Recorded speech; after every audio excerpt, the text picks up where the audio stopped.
কোরবানির জন্য কি পরিমাণ সম্পদের মালিক হতে হয়? আসসালামু আলাইকুম প্রিয় দর্শক মন্ডলী।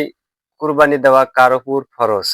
তো এই সম্পর্কে কোরআন এবং হাদিস থেকে শাইখ আহমদুল্লাহর বয়ান আমরা শুনি, এবং আপনাদের কাছে আমার ছোট্ট একটা রিকোয়েস্ট, ভিডিওটা শেয়ার করে দিবেন যাতে সবাই শিখতে পারে এবং জানতে পারে। তো যাই হোক, ভিডিওটা আমরা শুরু করি। কুরবানি দেওয়া কার উপর ওয়াজিব?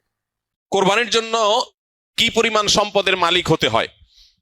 কোরবানির ঈদের দিনগুলোতে, ঈদের দিন এবং তার পরে যে আরো 2 দিন 3 দিন কোরবানি করা যায় সর্বসাকুল্যে, এই দিনগুলোতে যার কাছে 52.5 তোলা রূপা কিংবা 52.5 তোলা রূপার বাজার মূল্য পরিমাণ টাকা অথবা এই জাতীয় সম্পদ থাকে যেটা জাকাতের সম্পদ হিসাবে কাউন্ট হতে পারে, এরকম সম্পদের মালিক যদি কেউ থাকে ঈদের দিনে, তাহলে সেক্ষেত্রে তার উপরে কোরবানি ফোকায়ে হানাফের মতে ওয়াজিব, অন্য আরেক ওলামাদের মতে সুন্নাহ।